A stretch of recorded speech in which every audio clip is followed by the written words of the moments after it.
मैं हूँ पार्वती साव और आप सुन रहे हैं कुछ बेहतर करने की कोशिश।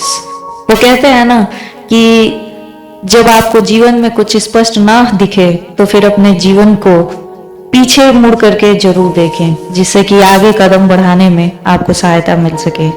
तो आज की कहानी इसी पर आधारित है कि कैसे जीवन में एक खेल खत्म होने जैसा लगने लगता है, तो फिर उस खेल को फिर से कैसे शुरुआत किया जाए या नए सिरे से किसी खेल को कैसे शुरुआत किया जाए। तो आरंभ करते हैं आज की कहानी। एक बिहार का लड़का जो कि अपने गांव में पढ़ रहा होता है, यूनिवर्सिटी में दाखिला लेने के बाद वह अपनी स्नातकोत्तर की परीक्षा में पास होने के ठीक पहले तक उसे यह निर्णय लेना होता है कि अब अपने जीवन में उसे करना क्या है, क्योंकि अब उसकी परिस्थिति ऐसी होती है कि घर में वह सबसे छोटा होता है और उसके बड़े भाई बहन अपने अपने अपने विवाहिक जीवन में व्यस्त होते हैं। अब उसकी सारी जिम्मेदारी उसके सर पर आने वाली रहती है। उसके साथ साथ उसके परिवार की भी जिम्मेदारियों को उसे उठाना होता है। अब उसे विचार करना होता है कि क्या उसे अब पढ़ाई आगे करनी है या फिर उसे कोई काम ढूंढ लेना होगा। यदि काम ढूंढना होगा तो ऐसा कि जैसे कि वह अपने पढ़ाई को भी निरंतर अब उसके साथ ले करके चल सके। तो इसी विचार के बीच उसे अब लगने लगता है कि जैसे कि वह जिस खेल को शुरू कर चुका था सालों पहले, जिसे पढ़ करके और कामयाब होना चाहता था, वो कहीं ना कहीं टूटता हुआ नजर और हारता हुआ और वो खेल खत्म होने के कगार पर था। उसे ऐसा एहसास होने लगता है। फिर वो कहता है अपने आप से, क्यों ना इस जीवन को फिर से देखा जाए, इस जीवन को पीछे मुड़ करके देखा जाए, क्यों ना इस खेल को देखा जाए कि कैसे किस तरह की गलतियों को उसने किया कि आज उसे ऐसा सोचना पड़ रहा है।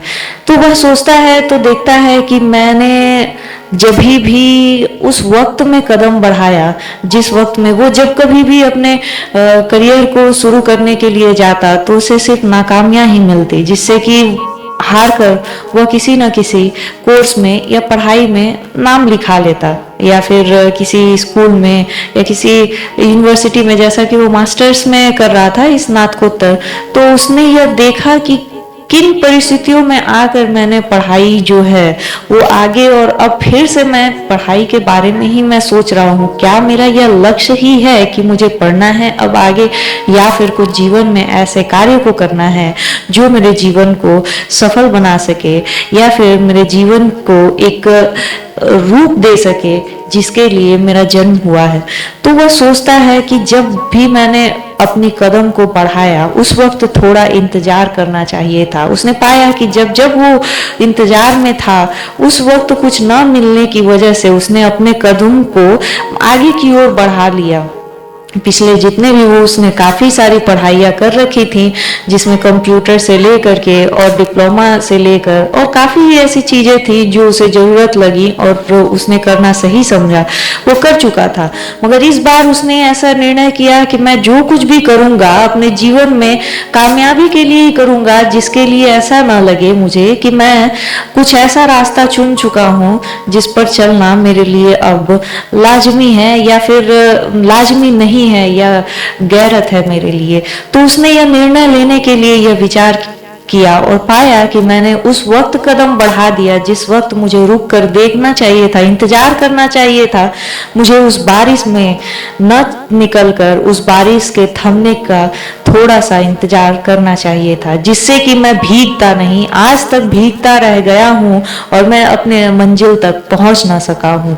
तो मुझे उस वक्त इंतजार करना चाहिए था, क्योंकि रास्ते बदलते और हवाओं के साथ बारिशें भी बदलती रहीं और बारिशों के रुख भी बदलते रहे और मैं आज तक भीगता रह गया और भीगता रह गया। मैंने अपनी मंजिल, अपने शरण को न चुन सका।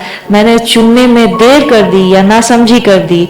मेरा वो कदम जो बढ़ चला था उसे कहीं रोकना था, उसे कहीं रुक करके इंतजार करना था। उस ना इंतजार करने के परिणाम स्वरूप मैंने यह आज तक देखा है कि जो भी मैं आज पा सका हूँ वह केवल मेरी निर्णय न लेने की क्षमता के वजह से ही है।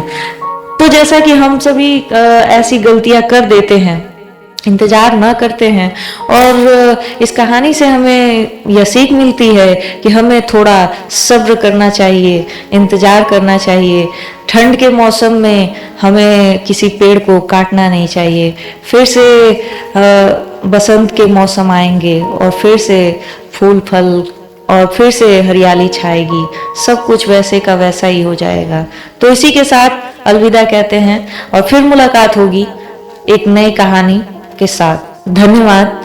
फिर से हम मिलेंगे एक नए जुनून के साथ, तो आप हमसे जरूर जुड़े रहें।